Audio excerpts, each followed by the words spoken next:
Bismillah, alhamdulillah, wa salatu wa salamu ala rasulillah, wa ala alihi wa sahbihi wa man wala. So, inshallah ta'ala, we're going to be obviously covering the history of the four Imams. And as we go through this, as we start this class, I just want you guys to realize, obviously, that we're going to be covering this from many different directions. The goal of this is to really give you an overall perspective as to how these things develop, the character that these great men displayed. Also, some of the things that I feel like are intentionally neglected, which are their political roles, because these were intensely political figures. And the political role is probably going to be, for the vast majority of you, this is going to be the first time you hear any of these things, and it might shake you a little bit and rattle you a little bit, but it's better to address these things rather than to leave these things, undetermined and so on and so forth, and then you hear it from a different perspective outside of Islam, and you wonder, where did this come from? It's better that you actually get a good historical perspective, inshallah ta'ala, from our side. And it also, for those of you that have taken the Abadila class, the class on the Abdullahs, or if you've watched those lectures, those videos, it's going to connect, and inshallah ta'ala, this will be the cool thing, you'll actually see the connection now from the Sahaba to these Imams, and how fiqh developed as a result of the contributions of these great companions of the Prophet ﷺ. Then of course, the personal lives of all of these Imams, what they were like. Obviously, for Allah subhanahu wa ta'ala to make of them what He made of them, they had to be great, sincere human beings. And so we'll look into their personal lives, inshallah ta'ala, their personal virtues, their qualities, their sincerity, and their very different approaches to life. What's amazing about these four people is that just like the companions of the Prophet ﷺ, they were very different people. The way they approached the topic of wealth, the way they approached politics, the way they approached business, the way that they thought they should dress, the way that they thought they should talk, the degree of approachability, the way that they thought that they should speak to their students, how soon they felt like their students would be qualified, the leeway that they'd give their students. All of these things are very different with all four of these people. And then finally, inshallah ta'ala, what you're going to find is that all of these madhabs are connected, all of the four schools of thought, because we are actually going to do a brief overview of the usul of these madhab, how these madhabs view things, how they derived opinions, how these imams derived opinions. And so you're going to find that there are connections, subtle connections. Just as when we study the companions of the Prophet ﷺ, you study those lines and those connections, and it gives you a better overall perspective as to what was going on. All four of these Imams were connected in some way. All four of these schools of thought were influenced by other schools of thought as well, and they developed over time. And then inshallah ta'ala, the history of how these madhabs developed, where they are today, where the fiqh of these four Imams are today. So we'll start off with Imam Abu Hanifa rahimahullah ta'ala. And to start off with Imam Abu Hanifa rahimahullah, I want to start off by talking about Kufa. As we did with Al-Bukhari, we talked about Bukhara. I want to talk about the city that he was going to be born into and the context to which Imam Abu Hanifa rahimahullah ta'ala is going to enter into this world and influence it the way that he did. So we start off with Kufa, and if you look at this map, then you'll find that the city of Kufa is very, very, very close to the what's known as Najaf. And Najaf, the city of Najaf, it's only about 6 miles away actually. The city of Najaf is located on the banks of the Euphrates River, one of the rivers of Al-Jannah, a very historical river. In Iraq, it's about 100 miles south of Baghdad. And so you'll see Karbala is there. Karbala obviously is where the massacre of Al-Hussein radiallahu ta'ala anhu took place. So the political climate, you can already tell, is going to be just ripe with fitan and things of that sort, and trials and tribulations. Because this is a city that has witnessed much in regards to politics, in regards to ideologies developing and so on and so forth. It's really right in the center of it all. Okay, so Kufa and Basra and Baghdad. These are the three major cities that we see there in Iraq. And Kufa, unlike some of the other cities that were before the time of the Prophet ﷺ and so on and so forth, Kufa is really a city that developed in Islam. Okay, and it was conquered in the time of Umar ibn al-Khattab radiallahu ta'ala anhu, after the victory against the Roman Empire in the Battle of Yarmouk in the year 636. The year 636. So obviously there were a lot of fronts between the Sahaba and the Romans and the Persians in the time of Umar ibn al-Khattab radiallahu ta'ala anhu. So it's in the year 636 that Kufa is founded. And in fact, the name is given to it as well, of Kufa. And it was Umar ibn al-Khattab radiallahu anhu sends a companion that is truly not only a governor, but a murabbi. He's someone that can really develop a place, that can really raise the people. He sends Sa'd ibn Abi Waqqas radiallahu ta'ala anhu, the uncle of the Prophet sallallahu alaihi wasallam, one of the 10 promised paradise, to the city of Kufa to govern the people in Islam, to raise them, to develop the city, and so on and so forth. And when you study Sa'd ibn Abi Waqqas, which one day we will inshallah ta'ala in detail, it's a consistent theme with him that he would develop civilization, subhanAllah, that he would be sent to a place in its initial entrance into Islam, and he would develop that place. So Umar radiallahu ta'ala anhu, he sent Sa'd radiallahu ta'ala anhu to the people of Kufa, and the people of Kufa gave Sa'd a really, really hard time. And in fact, this was going to be a consistent theme with the city of Kufa, is that no governor could handle it. Any governor that was sent had a rough time in Kufa.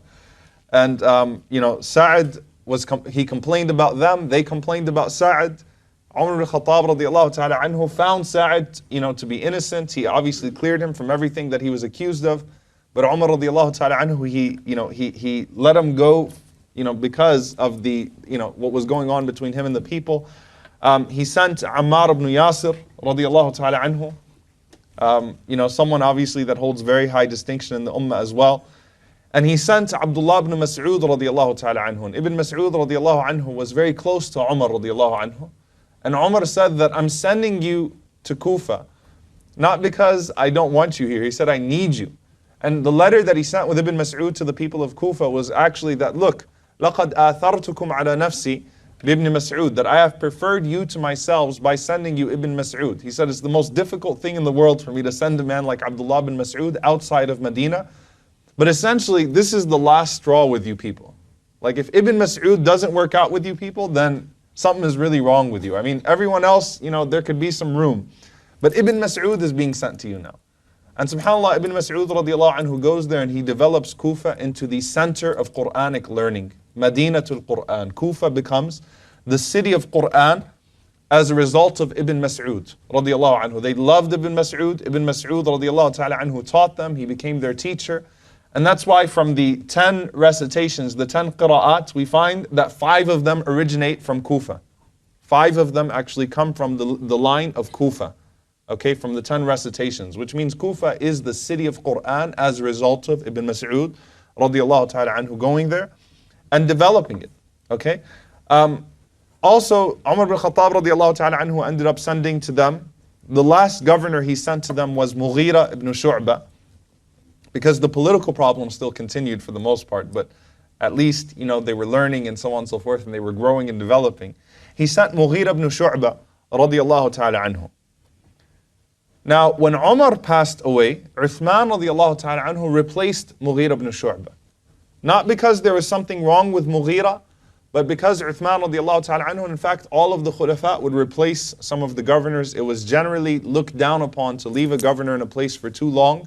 So they would rotate their governors. So he replaced Al-Mughira with Walid ibn Uqba, and things got very nasty over there. They got very bad. And Kufa once again became a place of fitan. It became a place where things developed, where lots of tribulations. The Khawarij developed and so on and so forth. Kufa became a place where you could grow a plot. And unfortunately, for the rest of the time of the Khulafa al-Rashidin, it became a place of agitation. It became a place that the Khulafa just couldn't figure out. Okay? So Uthman radiallahu ta'ala anhu, despite having put Walid ibn Uqba, despite again some of the Sahaba that had settled there at that point, Kufa becomes a place that turns on him in some ways, where the people of fitna develop themselves and they revolt against Uthman radiallahu ta'ala anhu. And Ali ibn Abi Talib radiallahu anhu then comes, and I'm skipping through this obviously because I just want you to get an overall picture of this place. Ali ibn Abi Talib radiallahu anhu comes, and the people of fitna now have taken over Medina.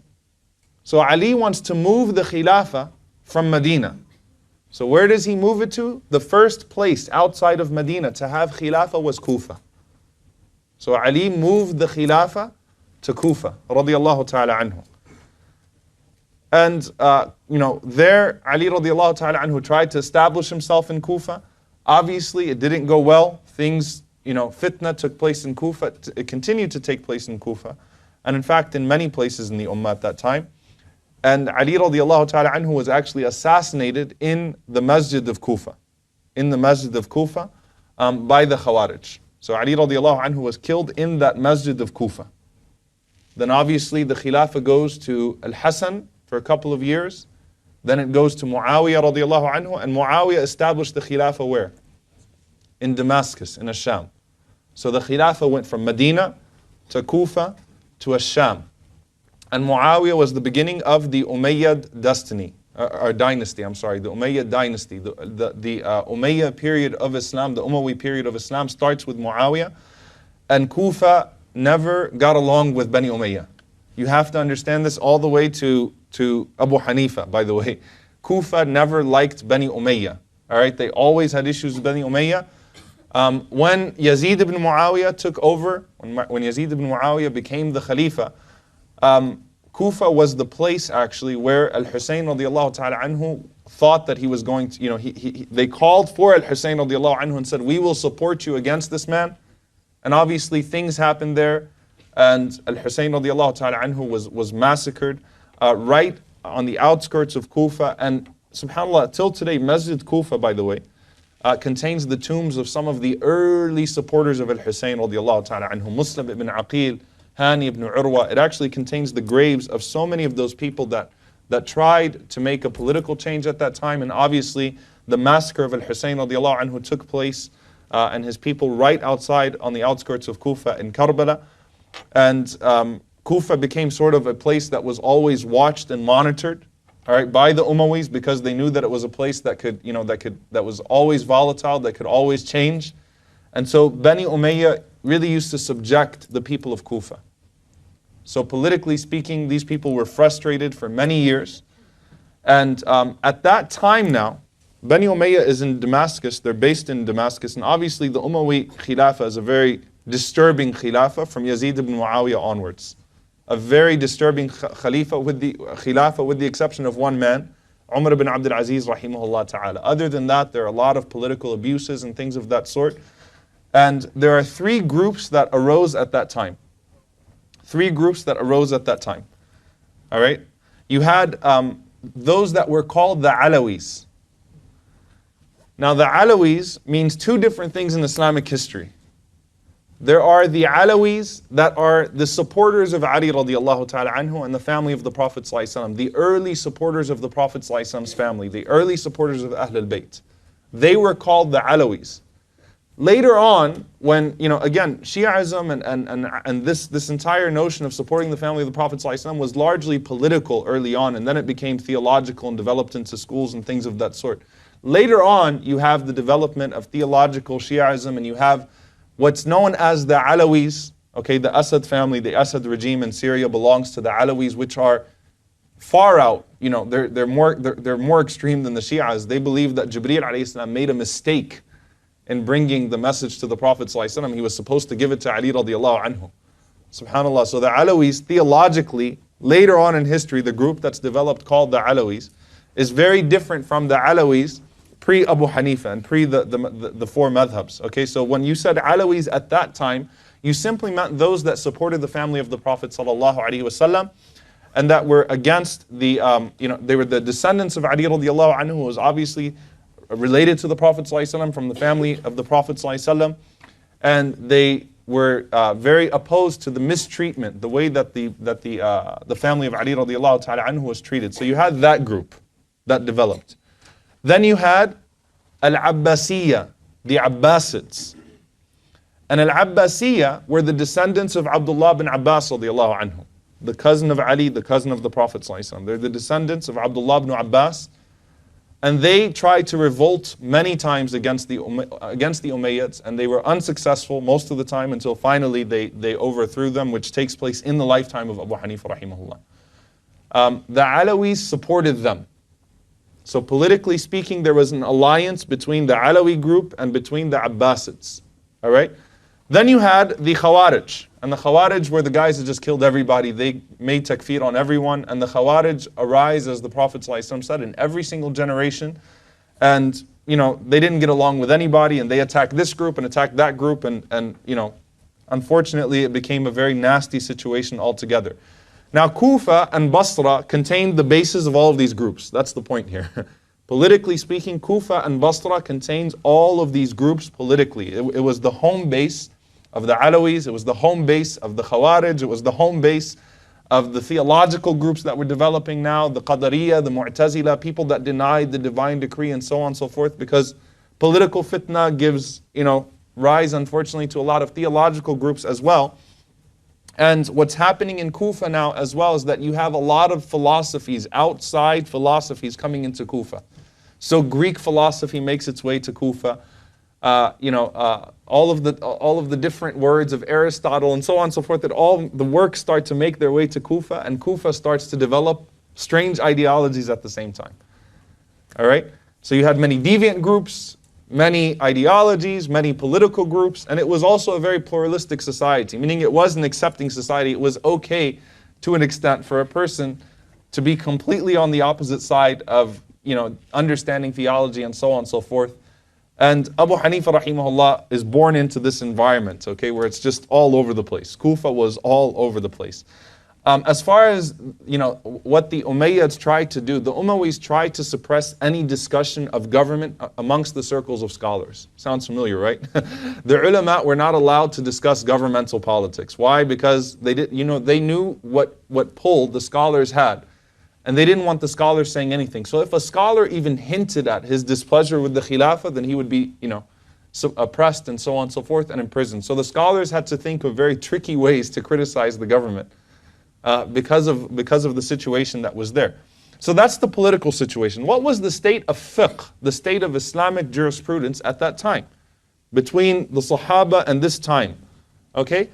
Before the four madhabs developed, and other madhabs as well, by the way, other schools which we'll talk about, there were three major schools at that time. Three major schools. You had Ahlul Hadith, the people of Hadith, Ahlul Ra'i, the people of Ra'i, the people of opinion, and you had the literalists, the Zahiris. So you got these three groups, three schools, general schools that develop and that span over the entire Muslim world essentially, three approaches. So Ahlul Hadith, the people of Hadith, it dominated Medina, it dominated Egypt, it dominated Ash-Sham, all right? And also parts, by the way, of Iraq even, Basra. All right, and we'll talk about this. So, you had Yemen even preferred this approach. Essentially, in Medina, you still had the children of the Sahaba of the Prophet ﷺ, and then you had Imam Malik, who became the undisputed leader of the school, which we're going to talk about. All right, Ahlul Hadith, the people of Hadith. In Egypt, you had a man by the name of Al-Layth ibn Sa'ad, and Al-Layth ibn Sa'ad is a teacher of Imam Malik, and again, Egypt now is under this way of thinking as well. In Ash-Sham, you had a man by the name of Imam al-Awza'i, who's also, by the way, Sahibu Madhab, who had a school of thought at his time, by the way. And Imam al-Awza'i, rahimahullah, was a Lebanese Imam. And Ash-Sham basically came under his approach as well, towards Hadith. And in Basra, which is just south of Kufa, all right, in Basra, you had Imam Hassan al-Basri, rahimahullah, and Imam Ibn Sirin, Hamad ibn Zayd. You had some great scholars there as well. So in essence, these scholars, they basically took a pure hadith approach to fiqh. This is the early development of fiqh in these territories. Just a very strict hadith approach towards fiqh, towards how they understood Islamic law and Islamic jurisprudence. And the scholars of Medina throughout the Muslim world were considered, the superior scholars. So anytime the scholars of Medina went to travel around the Muslim world, there was a huge gathering that would go around them. It was generally understood that they were closer to the Sahaba of the Prophet ﷺ, to the children of the Sahaba. And so when they went to any territory of the Muslim world, they were well received. Okay? And then even after Imam Malik passed away, this school continues all the way to Al-Bukhari, by the way, to his teacher, Ishaq ibn Rahaway. It continues, the school of Al-Hadith, the people of Hadith. Then you had the fiqh school based on independent reasoning. Ar-ra'i is opinion, but what it really means is the use of reasoning, the use of logic. And the reason why they're called that is not because they rejected hadith, but because they used excessive reasoning, they used excessive logic. And they used a lot of analogy, qiyas, right? So they'd compare situations from the ahadith of the Prophet ﷺ, from things that happened with the Messenger ﷺ, to their own situations, and they'd come up with their own conclusions and their own opinions from that. So the people of hadith, generally speaking, if there wasn't a direct, explicit, hadith to address a situation, or if the situation had not yet arisen, they wouldn't even talk about it. All right? The people of qiyas and the people of ar-ra'i, the people of reasoning, what they would do is they would take these ahadith and they would expand upon them. And especially in Kufa, this school is based in Al-Kufa. Why? Because Kufa was exposed to so much. Number one, they didn't trust hadith in Kufa because there was so much fabrication of hadith in Kufa. So much outside philosophy. There was such a need to debate with people that were coming from all over the other parts of the world, bringing their philosophies to shut down deviant groups, to provide logical reasoning, and so on and so forth. So Kufa was sort of forced. The scholars of Kufa were kind of forced to be able to respond in this way to everything that happened. They took on a lot of philosophies. And Ibn Khaldun, he actually says in his historical book Al-Muqaddimah, Ibn Khaldun says that the Arabs in Hijaz, in the Gulf basically, they were away from city life. Whereas Kufa and Iraq had developed city centers. So they were just naturally more pluralistic. Also crafts and things of that sort. Sciences developed in Iraq. They didn't really develop in the area of Al-Hijaz, but they continued to develop in Iraq. So these scholars had to be able to address the challenges of their time. And they had to be able to expand. Now, Ahlul Hadith and Ahlul Ra'i, they kind of took shots at each other, especially in these early phases. A lot of misunderstandings would be worked out, but especially in the initial development of these two trains of thought, they used to take shots at each other. And there's a very beautiful book, if you guys get a chance to read it. It's called Hujjatullah al-Baligha. Hujjatullah al-Baligha by Shah Waliullah al-Dihlawi. It's a very famous book, a very famous work, Hujjatullah al-Baligha. And essentially he reconciles what happened with these schools, how the imams came to understand one another, what happened when they actually interacted with one another. Before they interacted with one another, there were misconceptions. So the people of hadith thought that Ahlul Ra'i were actually rejecting authentic hadith, which is not true. And a lot of those misunderstandings would be worked out when the scholars actually started to interact with each other. So Imam Malik and Imam Abu Hanifa, when they actually met later on in life, a lot of these misunderstandings were solved. That they were not rejecting a hadith, but they would expand and they would extend and they would reject things that were not undisputedly authentic. Because they feared fabrication, they feared the use of ahadith for political gain. And that's where you see most of the racist fabricated ahadith. If you guys, any of you remember, there was a class that I taught called Black and Noble, right? A lot of the racist ahadith. If you wanted to forge something against the Persians, then you tried to fabricate a hadith about the Persians. That the language of the people of Jannah is Arabic and the language of the people of hell is Farsi, is Persian. This was a fabricated hadith. Or that I love the Arabs for 3 reasons. Because I am an Arab and the Quran is in Arabic and Arabic is the language of the people of Jannah. It's a fabricated hadith, right? All of these racist ahadith towards the Abyssinians. Horrible ahadith towards the Persians, horrible things that were fabricated, made up. And so, political ahadith, right? They would identify that the Prophet ﷺ said that this man will come from this people and his name's going to be this, and when you see him, kill him. They'd fabricate those types of ahadith.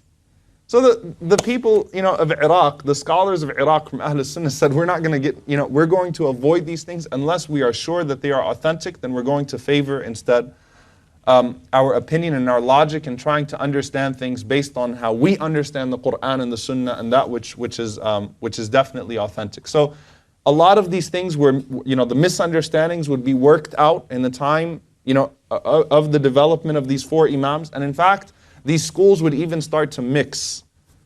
Okay? So you find that after the 4 imams, which we're going to see, these schools really became hybrids. Ash-Shafi'i was really a hybrid between the two, between the people of hadith and the people of ar-ra'i. He kind of combined the 2 schools. Even the students of Abu Hanifa started to interact with the people of hadith and combine the schools. And they started to sort of take the best practices, if you will, from each of the schools and from the scholars that they interacted with from around the world. When the political fitna was rife, they weren't really talking to each other. Just everyone was kind of in their own spot and doing what they had to do to deal with the situation that they were in. And then you had finally the school of al-Zahiriyya, the school which is based on literal explanation or literal interpretation of the text, which means that we will ignore context, we will ignore everything behind this, and we'll just take it at what it appears to be. Zahir means the apparent meaning, right? So it is what it is, as it appears on the outside. And this is a school that was founded by a man by the name of Dawood ibn Ali, also from Kufa. Dawood al-Zahiri, Dawood ibn Ali, also from al-Kufa. They are the opposite of the people of Ra'i, the extreme opposite of the people of opinion and logical reasoning, because to them, not even the context of a hadith is to be completely ignored. Just take the apparent meaning as it is, and there's absolutely no delving into it and so on and so forth. And obviously that was an extreme reaction, right? It was an extreme reaction at the end of the day. Now, moving on, inshallah ta'ala. So these are the three fiqh approaches that you had. The difference between the people of Iraq and the people of the Haramain as well, and this is very crucial, is that Malik and the people of Medina, they could come up with their methodologies in which they accepted the practice of the people of Medina and so on and so forth, because the tradition of the Sahaba was only removed, they had just been there. So nothing would be dramatically changed from the time that the Sahaba were in Medina or in Mecca, right? At that time, it's still within the first 100 years of Islam. So they took as a proof, as we're going to talk about, the practices of the people as a whole, because these were largely the children of the Sahaba and the grandchildren of the companions. The Iraqain, the people of Iraq, did not have this, they didn't have this luxury. Because Iraq was diluted with so many different ideologies. And by the way, Iraqain mean Kufa and Basra. The two Iraqs are Kufa and Basra. They didn't have this. And then finally, here you have the non-Arabs taking control of scholarship, which is just awesome. Because in the first 100 years of Islam, the vast majority of the scholars of Islam were not Arabs. And that drove some of the, the people of Asabiyya, the people that had tribalism and nationalism inside of them, it drove them nuts. How is it that you have all these Persians and Africans that have already, we're the grandchildren of the Sahaba and they've already taken it over, all right? And there's a very funny incident here which describes this, and it's typically put in the biography of Abu Hanifa, the founder of the fiqh schools, if you will, Abu Hanifa rahimahullah, because he's not an Arab.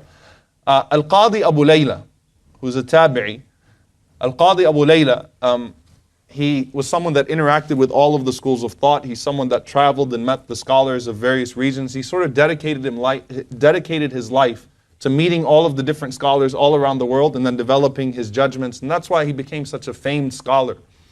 Al-Qadi Abu Layla, he said that once Isa ibn Musa, there was a man named Jesus, the son of Moses. Anyone named that? It's really cool. Isa ibn Musa. All right? But he said, once he came to me, وَهُوَ شَدِيدُ الْعَصَبِيَّةِ, and this man was a proud Arab. He's a proud Arab. And he said to me, مَنْ كَانَ فَقِيهُ الْعِرَاقِ, who was the faqih of Iraq? Who's the leader of the scholars in Iraq? So I said, Al-Hasan al-Basri. And he said, ثُمَّ مَنْ, then who? I said, Ibn Sirin. So Isa said to me, what are they? مَا هَؤُلَاء, what are they? He said, Mawali, they're Persians, from former slaves. The two greatest scholars of Iraq, of Basra here he means in particular, they're former slaves. They're Persians and they're not Arabs, they're former slaves. So he said, then Isa said, and who was the faqih of Mecca? Who's the leader of Mecca? Who was the greatest scholar of Mecca? He said, Ata ibn Abi Rabah, the great scholar of Sudan, by the way. The first mufti of Mecca was a man from Sudan, subhanallah. Subhanallah, I mean, he immediately, the asabiyya is just being broken from these people, right? It's just being taken out of them. It's being ripped from them. Then he said, ثُمَّ مَنْ, who after Ata ibn Abi Rabah? He said, Sa'id ibn al-Jubayr, also a Persian, by the way. He said, then who? He said, then Mujahid, the great scholar of tafsir. He said, then who? He said, then Ata ibn Yassar.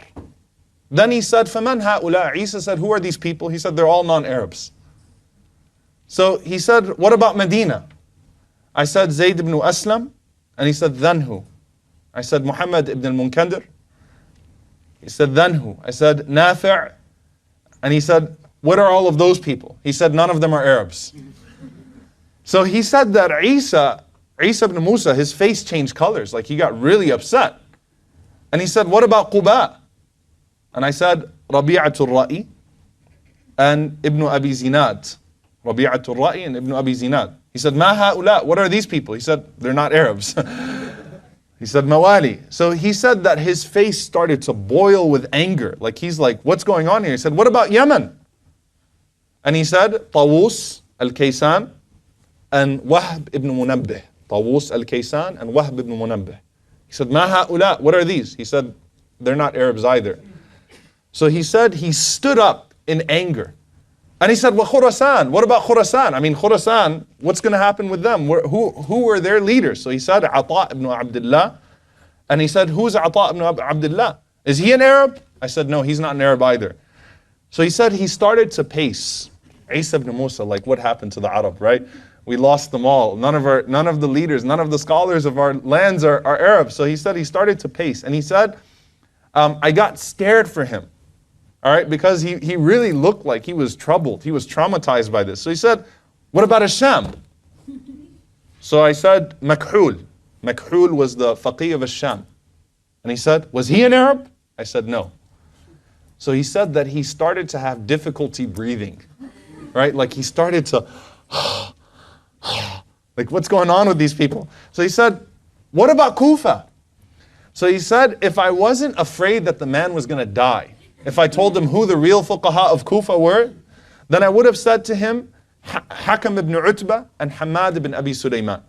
But he said, instead, I said to him, out of fear for him, Ibrahim al-Nakha'i and al-Sha'bi. These were two great scholars, Ibrahim al-Nakha'i and al-Sha'bi. And then he said, what are they? I said, they're Arabs. So he said, Allahu Akbar. And he sat down and he was like, we got some, right? Some of the scholars remained amongst the Arabs. So this shows you, subhanAllah, that like within the first 100 years of Islam, it spread amongst the Persians, it spread amongst the Africans, it spread amongst everyone. You know, it was not necessarily reserved for the Arab. Okay? Now enter Abu Hanifa. The Prophet ﷺ was once sitting with the Sahaba, and this hadith is in al-Bukhari. And Abu Hurairah radiallahu anhu said he was teaching us Surah Al-Jumu'ah. And the Prophet ﷺ recited, وَآخَرِينَ مِنْهُمْ لَمَّا يَلْحَقُوا بِهِمْ. Okay? وَآخَرِينَ مِنْهُمْ لَمَّا يَلْحَقُوا بِهِمْ means others from amongst them who have not yet joined them. Others from amongst them who have not yet joined him. Or joined them, sorry. So they said, Ya Rasulullah, who are these people? And the Prophet ﷺ didn't answer. Then we asked him twice. Then 3 times. Then Salman al-Farisi walked in. Salman the Persian walked in, radiallahu ta'ala anhu. And the Prophet ﷺ, he put his arm around Salman and he said, لو كان الإيمان عند الثرايا لناله رجال من هؤلاء. Even if knowledge, even if faith, لو كان الإيمان. And now الثرايا means it's like hanging amongst the stars. Even if faith was left amongst the stars, hanging amongst the stars, one of this man's descendants is going to surely grab it. The ulama understood this to be Abu Hanifa rahimahullah ta'ala. In fact, Ibn Hajar, who's the greatest, Fath al-Bari is the greatest explanation of al-Bukhari. He referred to Imam Abu Hanifa rahimahullah, the Imam who could have reached the sky. The Imam who could have reached the sky. And Imam al-Suyuti rahimahullah says this was a bushra, this was the glad tidings to the ummah of Abu Hanifa. That this Persian man is going to come and he will reach this knowledge even if it's left and hung amongst the stars. And the Prophet ﷺ on another instance, by the way, he kept on pointing to Salman radiallahu anhu. When the ayah, وَإِن تَتَوَلَّوْا يَسْتَبْدِلْ قَوْمًا غَيْرَكُمْ. If you turn away, a group of, Allah subhanahu wa ta'ala will replace you with someone else. They asked the Prophet ﷺ who that is. He said Salman and his descendants. Meaning the Persians in particular, Ahlul Fars, they were really going to play a very, very pivotal role in the early development of Islam. And the Prophet ﷺ said that Salman radiallahu ta'ala anhu, who was a freed slave, Salman radiallahu anhu, he said that Salman is from my Ahlul Bayt. He's from the people of my household. I consider him like family to me. Alright?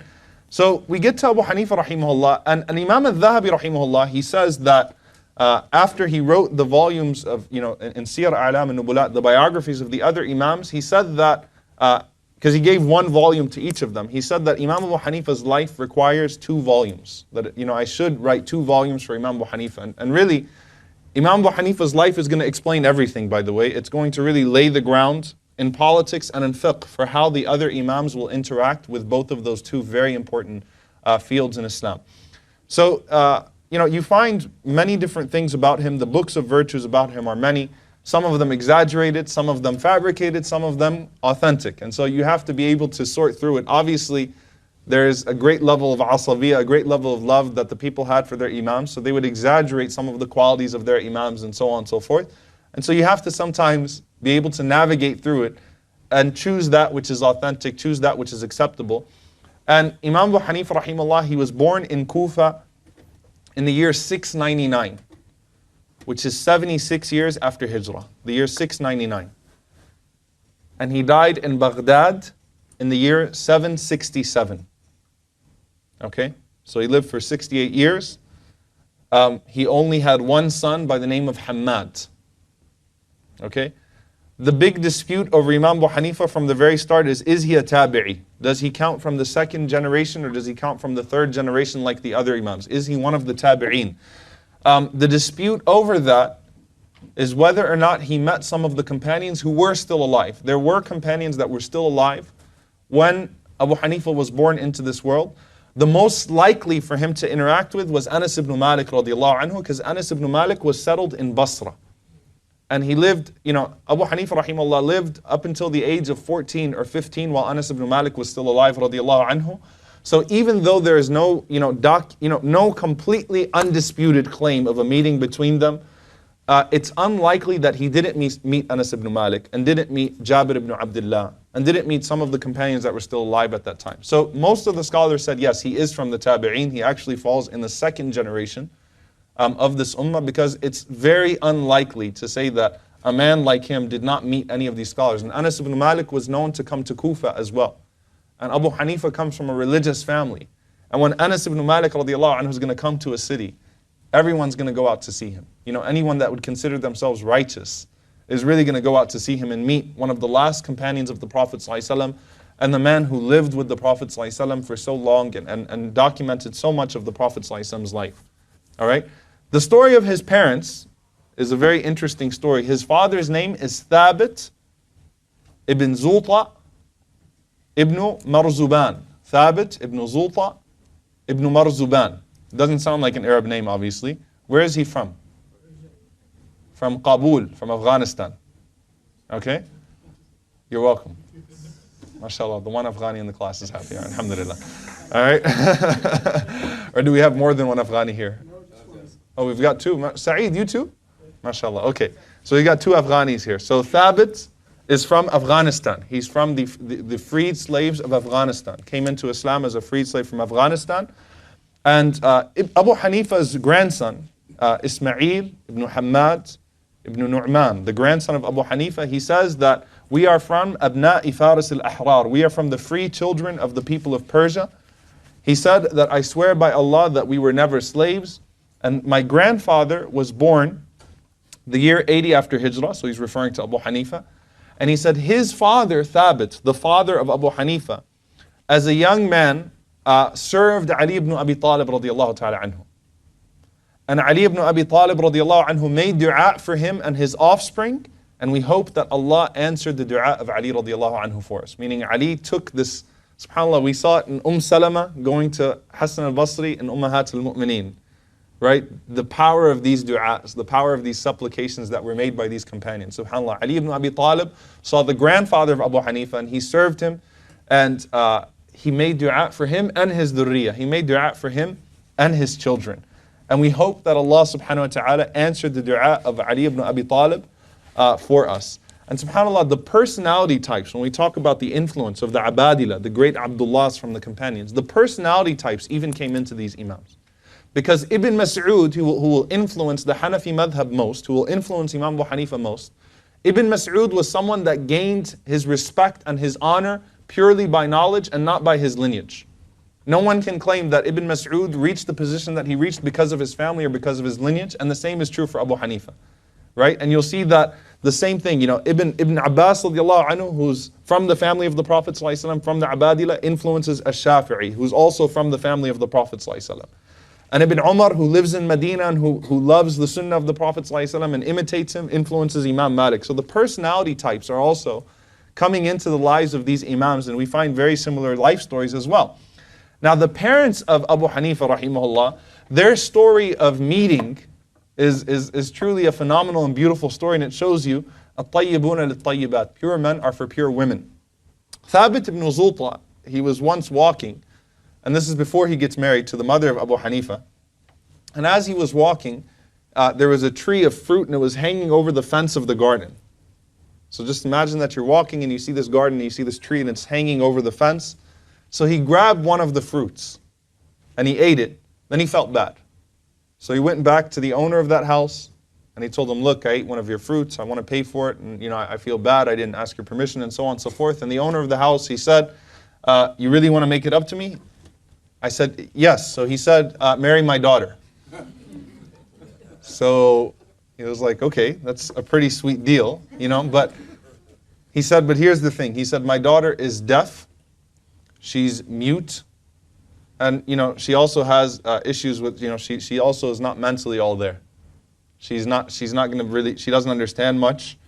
She's deaf, she's mute, and in one narration, she's even blind. All right? So this no longer appeared to be such a sweet deal for him. So he said, are you still willing to do it? So Thabit said, let me think about it. And then he came back to me and said, if this is the only way you'll forgive me for taking that fruit, subhanAllah, he feared Allah subhanahu wa ta'ala for that fruit on the Day of Judgment. He said, I'll do it. If this is the way to gain your forgiveness, I'll do it. So he entered upon this woman the first time and he said, Salamu alaikum. And he didn't even look at her because he was like, this is going to be a disaster. And she said, Wa alaikum assalam wa rahmatullahi wa barakatuh. So he looked at her and he was like, what? Like, you heard me and you can speak and you can see, and she was also a beautiful woman as well. So he's like, what is this? Your father said that you were like this. And she responded and she said that I am deaf from all of that which is displeasing to Allah subhanahu wa ta'ala. I don't hear backbiting, I don't hear lying, I don't hear slander. I have purified my ears from al-laghu, from idle speech. I don't even listen to that stuff. She said, I'm mute from speaking in a way that Allah is not pleased with, and my eyes are blinded from the things that Allah subhanahu wa ta'ala has told me to lower my gaze from, and I have purposely put myself into ignorance of knowledge which is not beneficial. I've purposely remained ignorant of that which is not beneficial to me. SubhanAllah, that was her answer. And they got married, and from this marriage comes Abu Hanifa rahimahullah ta'ala. So it starts off with the righteous parents. It starts off with an instance, subhanAllah, of righteous parents. You want righteous children? Think about it before you get married. And for those of you that are already married, may Allah help you all right? But those of you that aren't married, you still have hope, okay?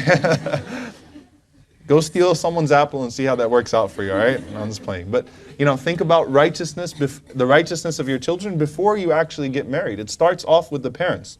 Now, Abu Hanifa rahimahullah, his name was An-Nu'man, all right? His name was An-Nu'man ibn Thabit. And his physical appearance is that he was very tall, very handsome. He had brown skin. He had the mark of sujood on his forehead, a very clear mark of sujood on his forehead. He had the mark of tears on his cheeks from the amount of crying that he used to do. And one thing about him, he wore the nicest of clothes. He was very well dressed. And subhanAllah, despite the marks of tears and the mark of sujood and so on and so forth, always smiling, always laughing, a very easygoing person. And subhanAllah, when you study the life of Abu Hanifa rahimahullah, it's amazing how easygoing he was. Very easygoing person. He also, the first two Imams of the four Imams were very wealthy. Imam Abu Hanifa and Imam Malik, when you study them, you're going to study very rich, wealthy men, very well dressed, very high in their society and things of that sort, that lived very good lives. All right? So you're not going to study, and that automatically shatters the appearance of the Imams of the past. They weren't hermits. They weren't living in masajid and things of that sort and not interacting with their society. They were both very, very successful people, lived in very nice houses, ate very well, dressed very well, and had that sort of influence on their society. So how does he get rich? Where does the wealth come from? His father was Khazzaz. His father was a silk trader. Okay? And Imam Abu Hanifa rahimahullah ta'ala grew up helping his father in business. So he learned very early on how to make patterns, how to sew clothes together. So Abu Hanifa rahimahullah, his description as a merchant, by the way, and subhanAllah, this is just how smart he was. All right? He was able to look at a piece of cloth and without really touching it, he could already tell you what its material was, whether it was good quality or not. He could guess the price by looking at it, and he could look at the cloth, he could properly choose them when he went to the marketplace and bought cloth, and then when he put it together, Imam Abu Hanifa rahimahullah was very skilled in making patterns and so on and so forth. So Imam Abu Hanifa rahimahullah was a skilled silk trader very, very early on with his father. All right, he helped his father, and subhanAllah, the narrations actually, they say that he went with his father to business when he was 5 years old. Like his father started bringing him along and he started learning the trade, he started teaching him when he was 5 years old. Now, what was his father's reputation in the marketplace? Remember Imam al-Bukhari's father? His father's reputation was two things. Number one, halal wealth. Halal rizq. The man will not earn a penny of haram. He will not jack up a price on you. He will not swear by his product, which the Prophet ﷺ forbade, to say, Wallahi, this is the best out there. He wouldn't do any of that. Very honest businessman, and he was known for his taqwa. He was known for his fear of Allah subhanahu wa ta'ala. So he was so afraid of wronging anyone he did business with in the marketplace. You know, subhanAllah, I always hear this, because we're going to talk right now. I want to talk about how Imam Abu Hanifa was as a merchant as well. Before and after he becomes a scholar. You tell someone to leave haram earning and haram income, and they say, if I do that, then I'm going to be broke. And that shows that you've forgotten who Ar-Razzaq is. You've forgotten who the one who gives sustenance is, right? That shows that you actually have an issue in your creed. If you think that by giving up haram, Allah is going to put you into poverty. So these people were very, very, very honest. Imam Abu Hanifa rahimahullah, that's his reputation as a businessman as well. He never lied about what he had, never lied about his product. He never took advantage of an ignorant customer. Because nowadays, mashallah, there are a lot of ignorant customers, and we're usually of them, the ignorant consumers. You walk into a place, and because it has a certain brand name on it, and because of whatever, a few sentences, you'll pay a few $100s extra, because it's supposedly a lot better, but the quality of it, we can't even tell, we can't look at it, all right? So he didn't take advantage of those people. He never swore to sell a product. He never made a profit off of a poor person. Which means that if Imam Abu Hanifa rahimahullah had someone in front of him that was clearly barely making it, Imam Abu Hanifa rahimahullah would sell the garment to that person at cost price. He wouldn't make a profit off of someone that was in difficult circumstances. He never lied about a defect in a garment. This was common, especially back then in the aswaq. It still is in the marketplaces, right? If you have something in the food that's not really good, then you hide that part with a good outer appearance. If a cloth has a defect in it, then you find a way to patch it up, whatever it may be, put something on it, stitch over it. So he never lied about any defect or any damage of a garment. Another thing about him, which is very not like the Muslim world today, Imam Abu Hanifa rahimahullah only sold at fixed prices. Never bargained. He just felt like it wasn't his thing. So if you gave him a price he didn't like, he just said, sorry, jazakallah khair. He wouldn't sit there and bargain with you. He felt like it wasn't, he just didn't want to do it. It's not haram to bargain, so don't be afraid when you go to Hajj and Umrah, you have to bargain. All right? But Imam Abu Hanifa rahimahullah said, look, this is what it is. This is the price of the garment. I'm not being rude, but I'm not going to sit here and argue with you and say 500, 400, 300. Khalas, this is what, and I honestly am giving you what is the price that I paid for it, and I had a set amount of profit that I'm making off of each garment, whether it was 50 dirhams or something like that. That's it, khalas. I have my cost price, I put 50 on it, I sell it. So don't come up and try to bargain with him and argue with him. If you don't want to buy it, there are plenty of other, people there. And that shows you his dignity, by the way. The man had a lot of izzah, and that's not a bad quality to have. He didn't want to belittle himself. He felt like it would be beneath him to do so, not because of arrogance, but khalas. He didn't want to sit there and argue with people over the garment. So he never praised his own products. And this is also something very, very, very rare. Never, like if you came to him, he wasn't going to say, oh brother, mashallah, let me show you this. This is the best product out there. I went myself to China and I got it, then I took it to Turkey and I crafted it my own self, and then this is the best thing out there, and that I'm not selling you. He never praised his own product. Like he refused to. It is what it is. You like it, you like it. You don't like it, you don't like it. And subhanAllah, there's even a story that happened with his son Hamad, because he did what his father did. His father took him at a young age and made him help him out in silk trading. He brought Hamad, his own son. And Hamad one time was with him, and Hamad would just imagine a business, subhanAllah, like any business. He had his stool, he would stand up on his stool, he would get whatever clothes were there, whatever garments, and then he'd pull it out. And one time a man came and he said, how much is this? And Imam Abu Hanifa rahimahullah said, it's 300 dirhams. Okay? So he said, can I see it? So Abu Hanifa said to Hamad, go get it. So Hamad got up and Hamad looked at the garment and he went, Allahumma salli wa sallim ala nabiyyina Muhammad. He did salawat. But he's looking at this like, man, these are some nice clothes. So Abu Hanifa rahimahullah, he said, alayhi salatu wassalam. He said, yes, sallallahu alayhi wasallam. But he says, laqad madahtuhu. Laqad madahtahu. You praised it. So he said, la bay' wa la shira. He said, I'm sorry, I can't sell this to you. The man's like, what? Like, what do you mean you can't sell it to me? Abu Hanifa said, that's a principle that I have. I don't praise my own garments and then sell them. SubhanAllah. So the man's like, it's okay. All he said was salawat. And Abu Hanifa was like, I'm sorry. I don't praise my own products, my own inventory. And this is against my principle. So he told Hamad to put it back, and he told the man, you could look at something else. I'm not going to sell you that garment. SubhanAllah. This is how strict he is. And another time, you had a woman that came to him and tried to sell him clothes. And Abu Hanifa rahimahullah, when she tried to sell it to him, she said 200, this is for 200 dirhams. He said, it's not worth 200 dirhams, it's worth more. Like, you imagine someone coming to sell you a garment and they say, I'll give it to you for 200. Now, I'm not saying go on eBay and put on a bid and then say, you know what, I'm sorry, actually, seller in China, this iPhone case is worth a lot more, right? But the point is look at the honesty of this man. This person comes to him and says, 200. And he says, it's, I don't want you to get a bad deal. It's really worth more than 200. So she said 300. He said it's worth more than 300. She said 400. He said it's worth more than 400. So the woman said, are you making fun of me? I mean, if you don't want to buy the garment, just don't buy it, right? He's like, no, I'm telling you the truth. It's really worth a lot more. Like, you're going to get a bad deal out of this. The garment you're trying to sell is a lot better than you think it is. So Imam Abu Hanifa rahimahullah said, wait here. So he went and he called another guy that had his shop and he said, come see this. So he brought him over and he said, how much is this garment worth? So the man looked at it, he said about 500 dirhams. So the woman was shocked. So Imam Abu Hanifa rahimahullah said, do you want to buy it from her? She's trying to sell it. He said, yeah, sure, I'll take it for 500. So he bought the garment and the woman's looking at him like, subhanAllah, like I brought it to, she was about to give it to him for 200. He said, no, it's worth more. Got the other guy from another shop, right? Said, okay, do you want to buy it for 500? And he bought it. So he was that honest to that point. SubhanAllah, even after he became an alim, even after he became a scholar, he went into business and he had, basically what he did was he dedicated his time. He'd come up, in the morning, open up his shop, do what he had to do.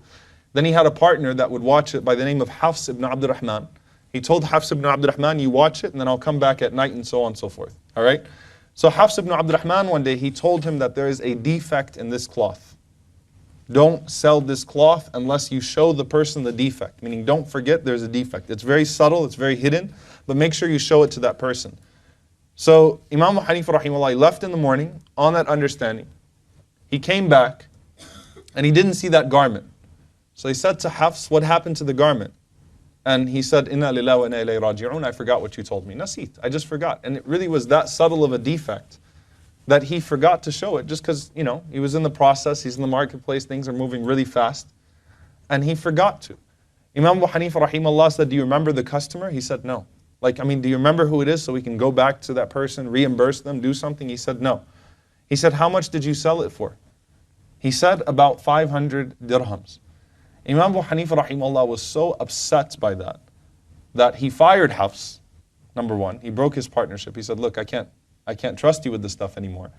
And he gave his entire day of sadaqah away. He gave his entire day of profit away. Not just the 500 dirhams, he's, as a means of seeking forgiveness from Allah subhanahu wa ta'ala, he gave everything away that day.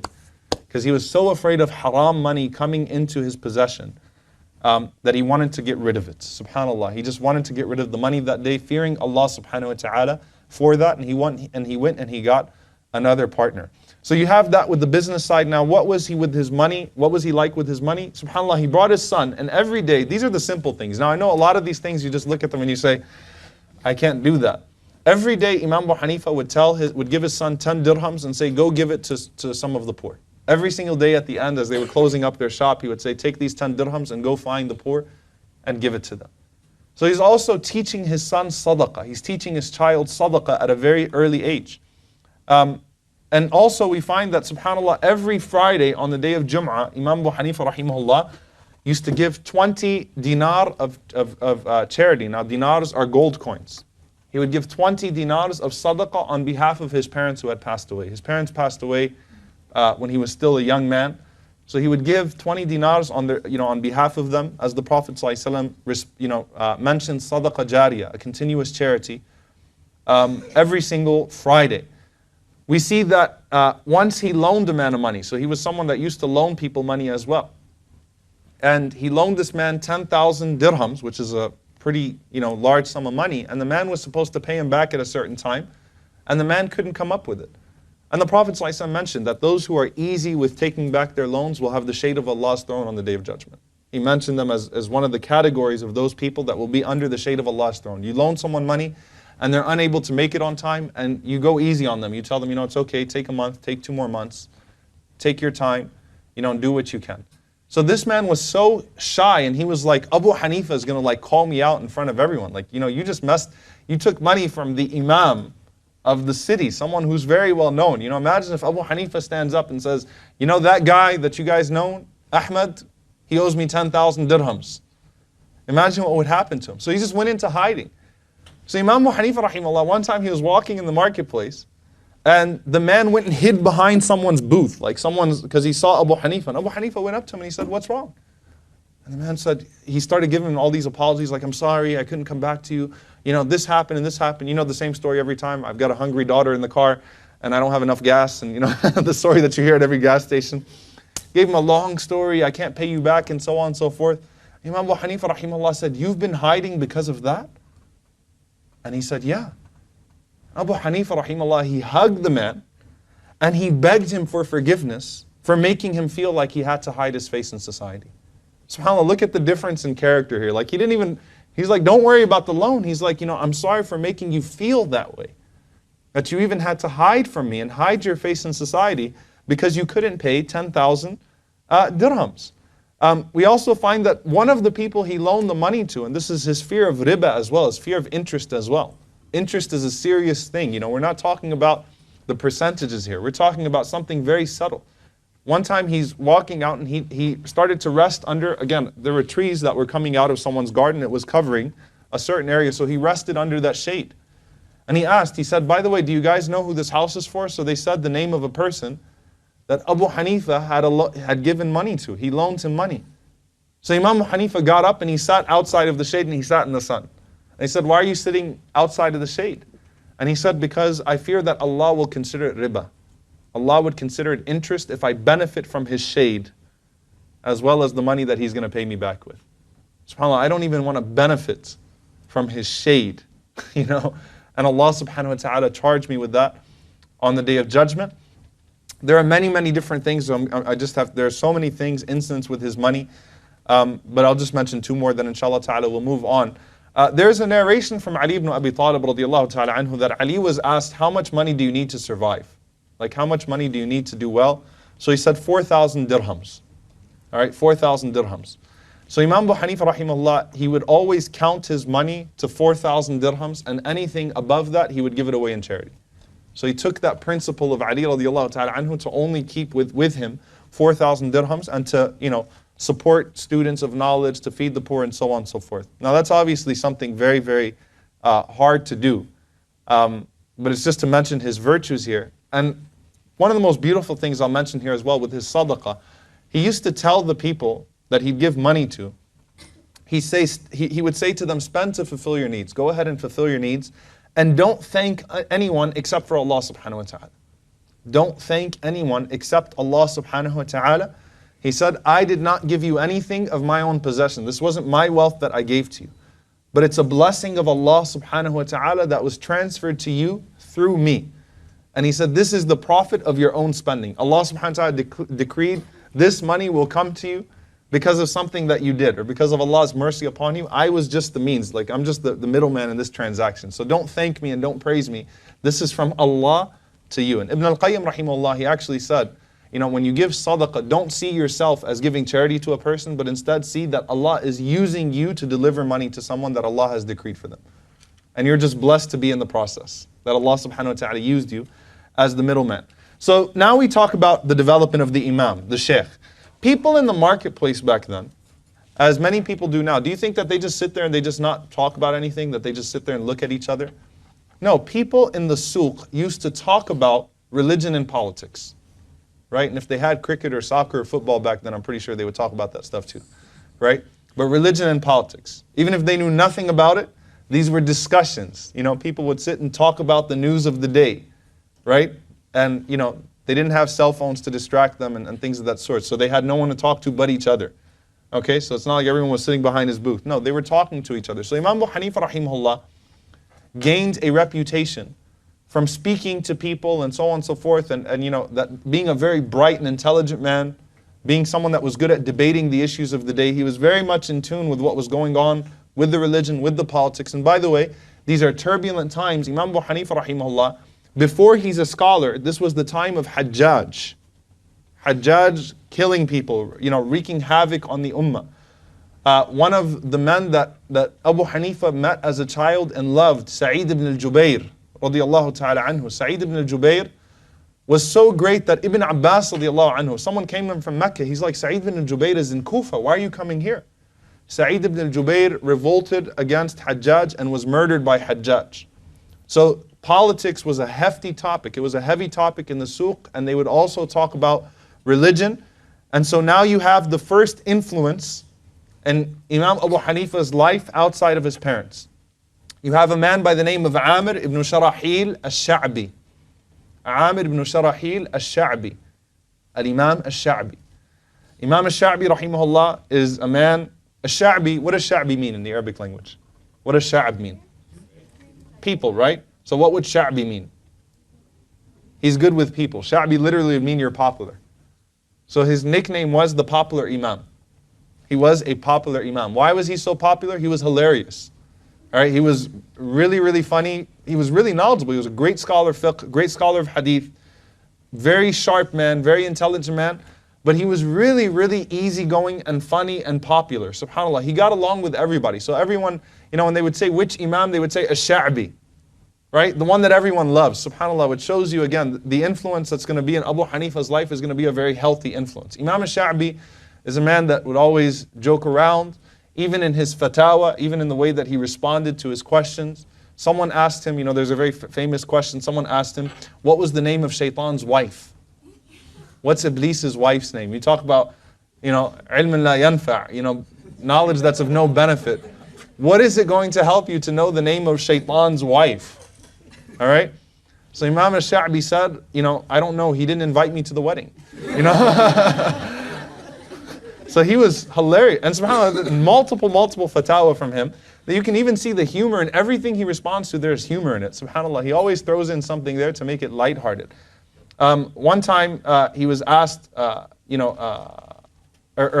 time he was asked while he was walking with his wife, they said, are you a Sha'bi? He said, no, she's a Sha'bi. She's more popular than I am, right? She gets along with people better than I do.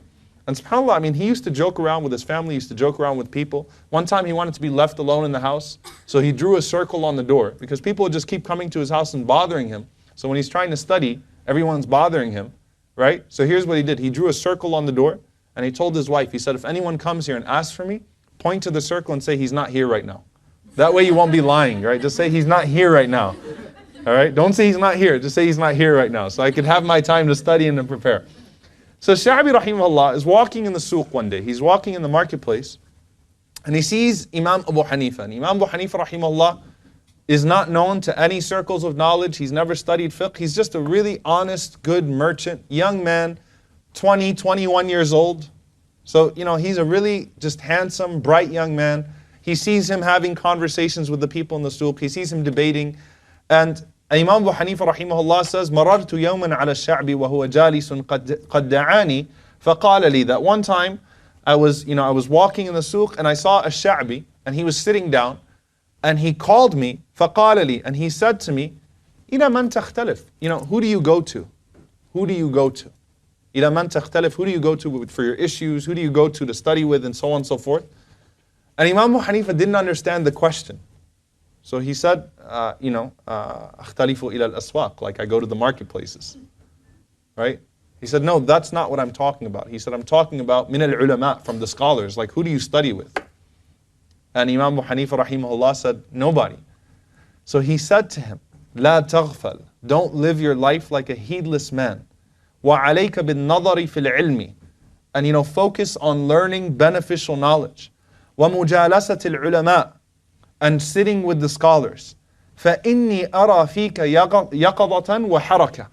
I see in you ambition and energy. You have in you special qualities.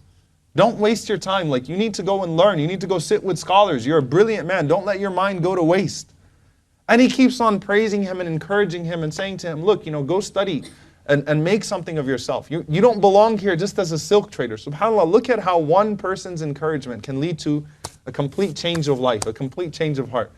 Imam Abu Hanifa rahimahullah said, فَوَقَعَ فِي قَلْبِي مِنْ قَوْلِهِ, that what he said really entered into my heart. It penetrated my heart. When he said to me, look, you have a scholar of that stature look at you and say something about you, subhanAllah, a few words, someone that you admire, someone that you look up at you and look to you and say, you have potential. It means the world to you, right? SubhanAllah, Abu Hanifa has the most popular imam of his time, Ash-Sha'bi, saying to him, I can see things in you. And that's why the scholars say, qawlun ma'roof. Allah subhanahu wa ta'ala mentions a good word in the Quran, how it can be better than sadaqah. Some of the scholars, they said, qawlun ma'roof. Sometimes you could encourage someone. You could say nice words to someone, whether it's your child or a little brother or a friend. You encourage someone to do something. And because of that, they become great people and become houses of sadaqah, charity, and leave beneficial knowledge, and all of that goes back to you. Meaning the entire legacy of Abu Hanifa goes back to Ash-Sha'bi for that one conversation in the marketplace. Just like, if you remember, Ishaq ibn Rahaway with al-Bukhari, saying, I wish someone would make a book of hadith and make it easy for the people. And he goes and authors Sahih al-Bukhari as a result of that. That's all his hasanat, that's all his good deeds. So Imam Abu Hanifa rahimahullah said, it really got to me. So I said to him, who should I go to? He said, well, what do you want to study? He said, well, what is there to study? He said, you could study hadith. Imam Abu Hanifa said, what do people of hadith do? He said, well, they look at the narrators and they can, see if they're trustworthy or not. They scrutinize and so on and so forth, scrutinize chains, they memorize and so on and so forth. He said, what else is there? He said, there's tafsir, Quran, talking about the Quran, explaining the ma'ani al-Quran. He said, well, what does a person who does that do? He said, he'll learn and he'll teach and he'll sit in the masjid, he'll give lectures about Quran and so on and so forth. Imam Abu Hanifa rahimahullah said, what else is there? Now, he didn't ask him about al-i'tiqad, about creed and theology. And I'm going to mention that in a moment because that is very, very, very significant about his personality. The ideologies and so on and so forth of that time. He didn't ask him about aqidah. He said, what else is there? He said, fiqh, jurisprudence. He said, what does a faqih do? So he said, the faqih, and subhanAllah, look at how Ash-Sha'bi understands fiqh. He said he interacts with the people, understands their problems, understands their issues, then goes back to the Quran and the Sunnah and tries to find things that are applicable to them. Meaning a faqih in his nature, if he sits in a masjid and doesn't interact with the people, then his fiqh is going to be off. It's going to be deficient. Because one of the first things that a faqih, a scholar, has to know is ilmul makan wal zaman. He needs to know his time and place. He needs to know his context to properly be able to give fatwas that deal with them.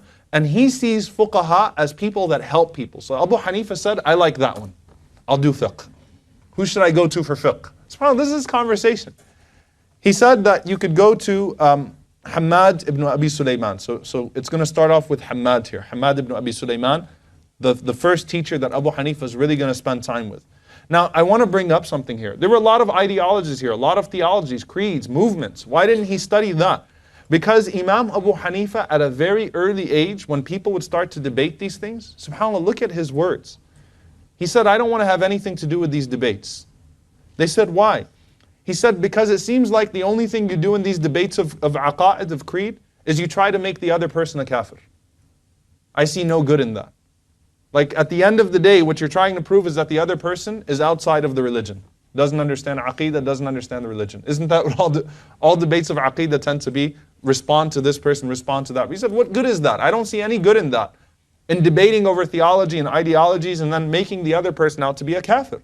And Imam Abu Hanifa said a powerful statement which we should apply in our times, because one of the most powerful movements of his time was the Khawarij. Right? The extremists that made everyone out to be a kafir. They did takfir on everybody. Imam Abu Hanifa rahimahullah, he said, for me to deem 1,000 kuffar, 1,000 disbelievers, as believers by accident is more beloved to me than to deem one believer a kafir.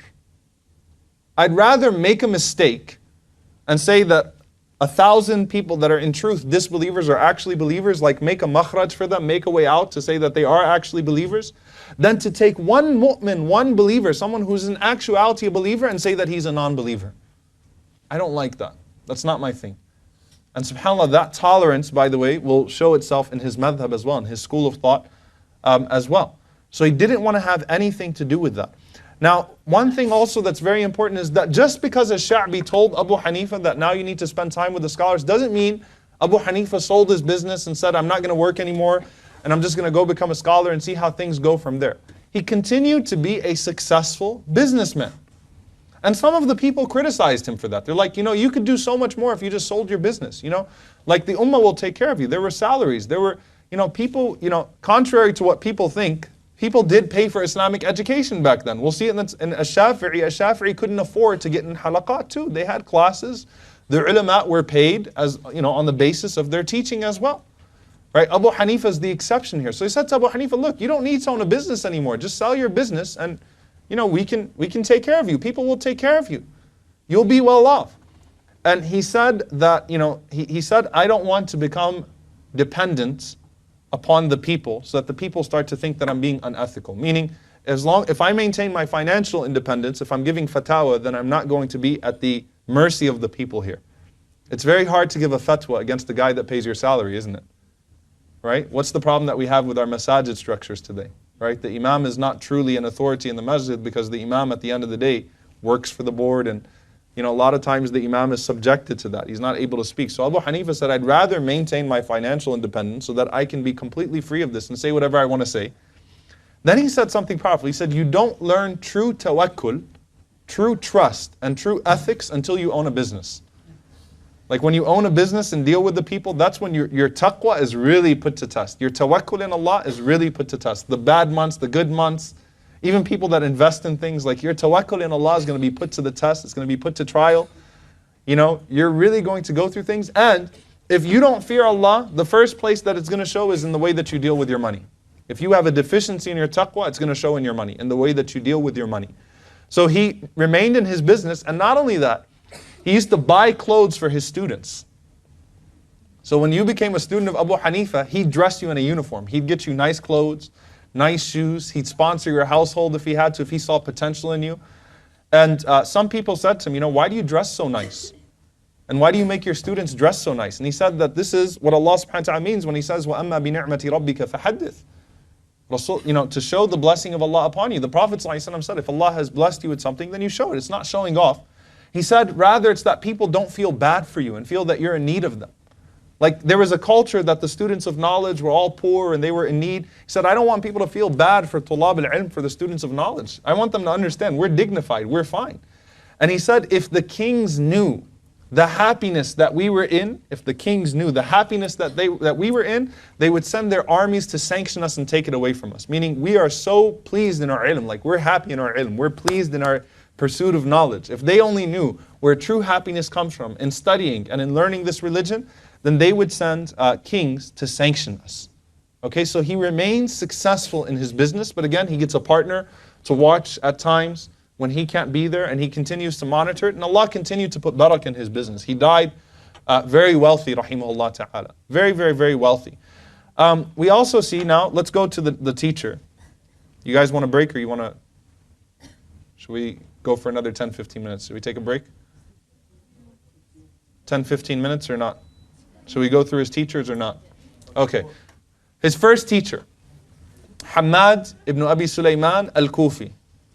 Hamad ibn Abi Suleiman al-Kufi. Hamad, rahimahullah ta'ala, was only 9 years older than Abu Hanifa. All right, so he's not much older than Abu Hanifa, but he was a brilliant faqih. Okay? Abu Hanifa, rahimahullah, he says about his journey with Hamad. He says, فَصَاحِبْتُهُ عَشْرَ سِنِينَ. He says that I became his student for 10 years. No one else but him. For 10 years, I stuck with Hamad.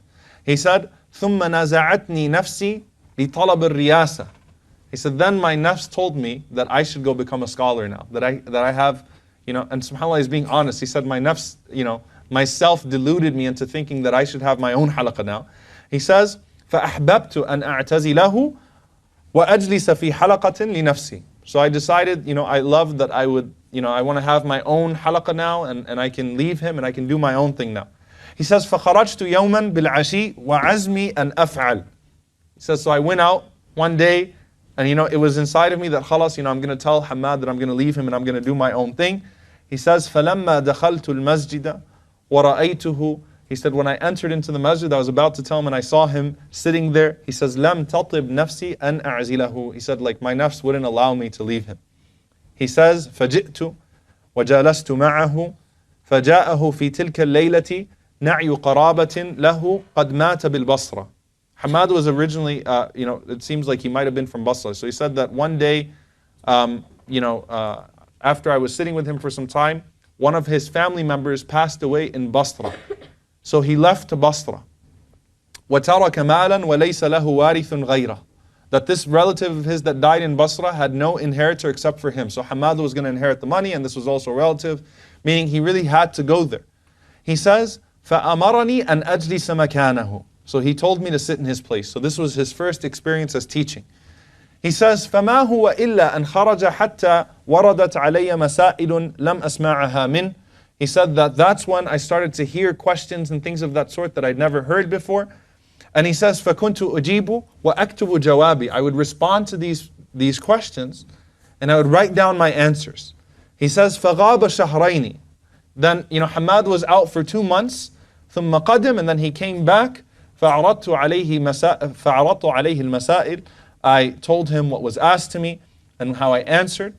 وَكَانَتْ نَحْوًا مِنْ سِتِّينَ مَسْأَلَةً. And they were, مِنْ سِتِّينِ مَسْأَلَةً, there were 60 questions or so, 60 answers that I gave.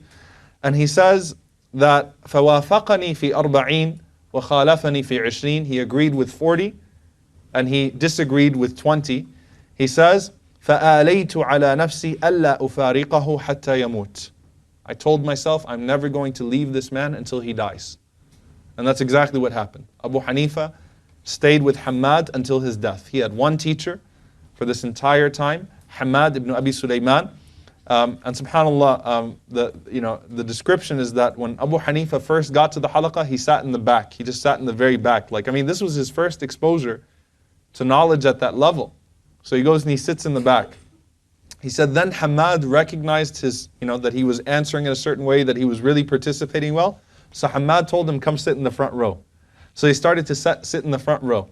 Then, within just a matter of a few months, every time Hamad sat down, he told Abu Hanifa, come sit next to him, like he was his assistant. So Hamad knew how special the student of his was. And Hamad, because it shows you the effect now of a teacher on a student and how it carries over, Hamad used to buy things for Abu Hanifa. He used to, bring him into his house. He used to go with him he used to keep him with him in very personal situations. And we see Imam Abu Hanifa would do the same for his students. Hamad's sister, by the name of Atiqa bint Abi Suleiman, she said that Abu Hanifa came to our house every single day. Abu Hanifa used to come to our house every single day. And he said he'd always be carrying something, like he's carrying the groceries or he's carrying, the books of Hamad, whatever it was. He comes carrying something. Then as soon as he puts it down, he starts to sweep the floors in the house. Then he goes out to the backyard and he starts to milk the goats. Then he brings the milk to us. Then he goes outside and he starts to pick the cotton and the grains and whatever it was that was out there. And he comes and he serves that. And Hamad is telling him the entire time, you don't have to do that. You don't have to do that. You don't have to do that. But Abu Hanifa was serving his teacher, subhanAllah. And he said that anytime someone came to ask Hamad, a question, Abu Hanifa basically became his secretary. So Imam Abu Hanifa would stand outside and he'd take the question, then he'd go into Hammad. He had that access to his house. He'd go into Hammad's house and he'd tell him that, this person has such and such question, what do you say? Then he'd go back to them and answer the question. So he became the secretary of Hammad.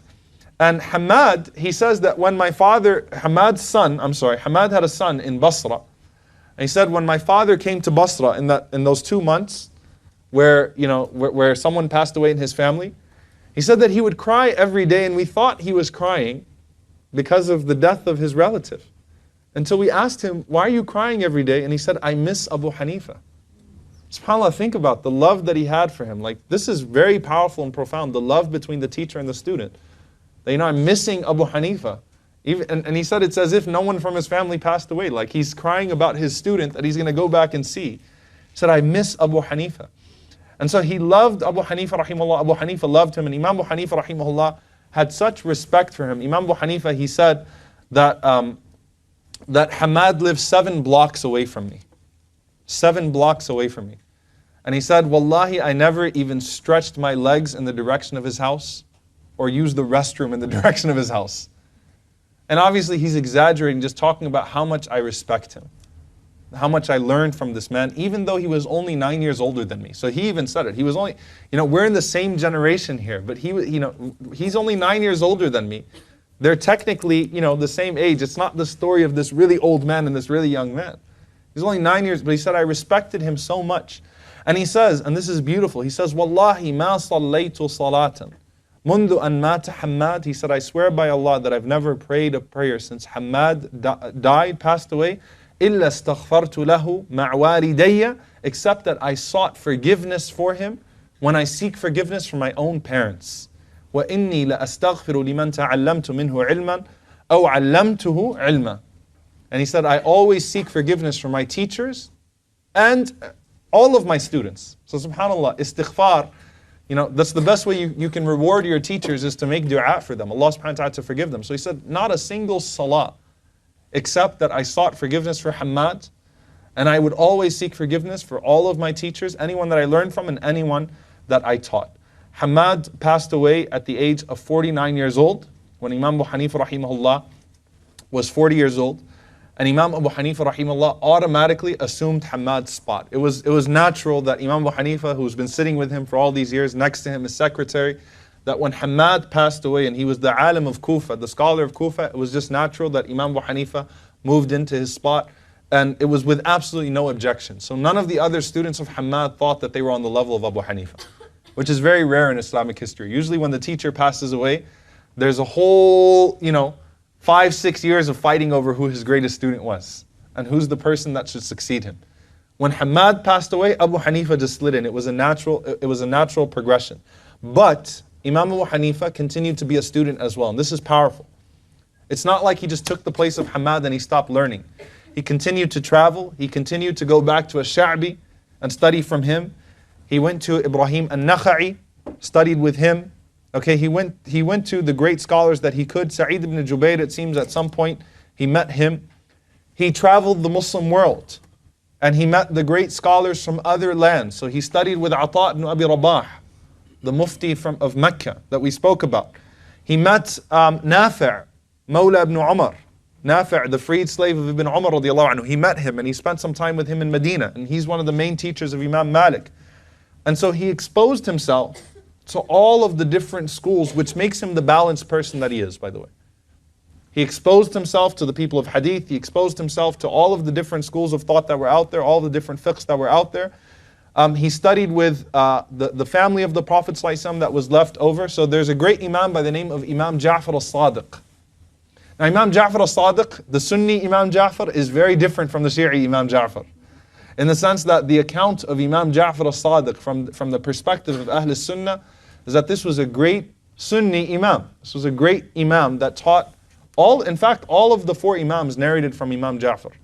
Abu Hanifa was born the same year as Imam Ja'far al-Sadiq, but he was a student of him.